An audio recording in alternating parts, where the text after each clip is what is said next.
Christian, Haley, Moak, thank you for joining us today for a conversation about serving, and would love to know your story with Eastwind. I've been here about 5 years. I've known you most of the time I've been here. So how did you guys find Eastwind, and then kind of why'd you stay? Yeah, so Eastwind's kind of funny because we've been church hopping for a little bit. I tried a few different places. They were good, but we just didn't quite find what we were looking for. And we came to Eastwind because I used to jog by it, and we noticed that people were going there, and we thought, let's try a neighborhood church. And that was roughly 5 years ago, and quickly fell in love with it. And now Never we're left. here. Yeah. Well, not only you never left, got involved in leading. And so you lead a life group, and it's split in another life group formed, and so you've been part of this growing life group community. How'd you get involved in leading? Were you voluntold?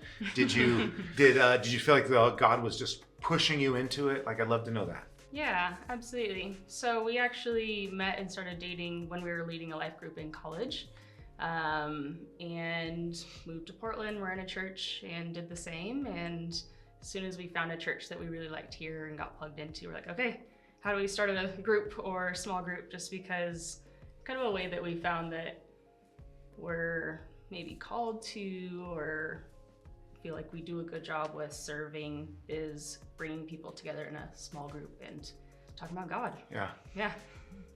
That small group you were co-leading together, who made the first move? Oh. Oh yeah. I guess, Okay. Yeah. Okay. I got a million questions. We'll save it I was for trying to another remember. I was time. like, Yeah. but yeah. Okay. I guess me. Yeah. Okay. So maybe someone should co-lead a group and might find the person of their dreams. I don't know. Yes. But Should be I'm not sure. for small group leaders. Yes. So what when you're not leading a life group, so you go to work, you come home, you have people over, go through our sermon discussion. What do you do for your day job? Is your day life? Yeah, I'm an attorney. Work in private practice at a firm downtown, and I'm a physician assistant at St. Luke's. Okay. And we, other than that, chase around a little 3-year-old. Yeah. Yeah, she's great. So you both have a full life, and you create this space to also serve. And so one of our convictions is serving is part of how we become. It's like the way of Jesus. We become more like Christ through serving. How have you experienced that?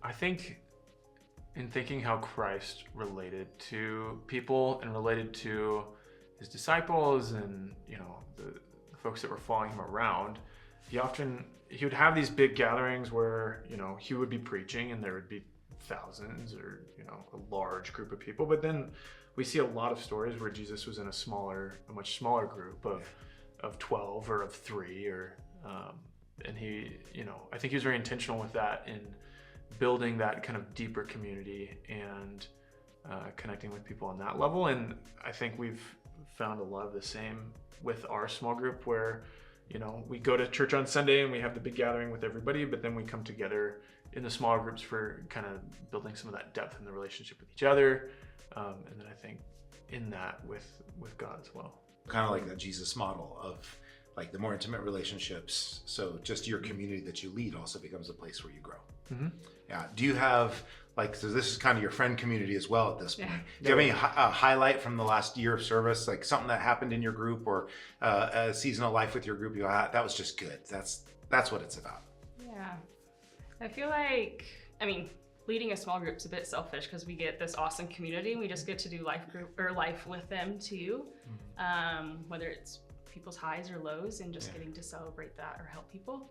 But I feel like a highlight from this year is we've heard multiple people say X number of years ago, say 5 years ago, I would never have seen myself here, actually having real conversations with people. Yeah.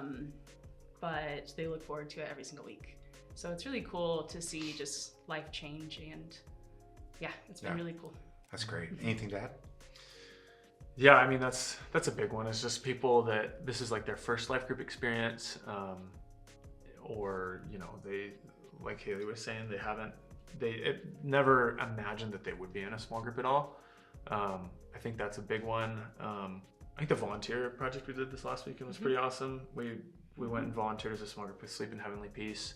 They build the bunk beds. Bunk beds for kids without beds, and honestly, it was such a fun opportunity. Just the act of building the bed was super fun and doing it with all of your friends. But also hearing the stories of how, those impact people in the community and stuff. So that was definitely That's cool. So community serving together. If someone is watching and they go, okay, here's this couple, they're making room in their lives to lead a small group. I'm not sure I can do that. What encouragement would you give them to take a step? Yeah, I feel like life is always busy. And whether it's work or school or after school stuff or anything, and a lot of it is somewhat self-imposed to where carving out time to serve in the church and serve your community is both like life-giving to yourself as well as whoever you're serving. So I know it sounds like more busyness, but really I feel like it's so good. Yeah, that's what God calls us to too. Behind all this is like following Jesus, deepening our faith and relationship with him. You two are smart, you got jobs, educations. Why do you follow Jesus? If you could, what's the, like in the elevator you're asked, hey, you're a follower of Jesus, why? What would you say? Like looking back on my life and how God has been there through a lot of different things. Yeah. And he's just a rock. So I feel like just a lot of different examples. It's like the Psalm says, like the Lord is my rock and my salvation. Who can I trust? Who else can I trust? That's good. Yeah.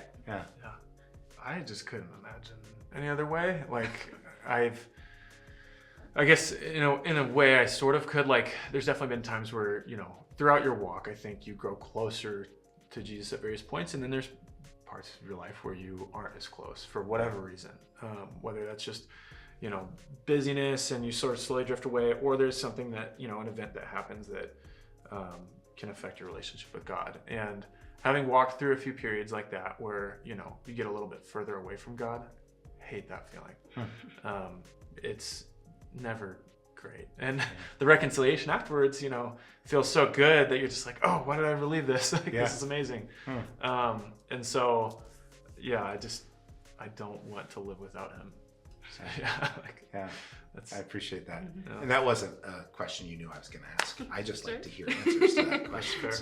So, well, thanks for taking time today. Thank you for how you lead, space you're creating for people, and for being part of what God's doing here. Yeah. Absolutely. Thank you. Wouldn't have it any other way.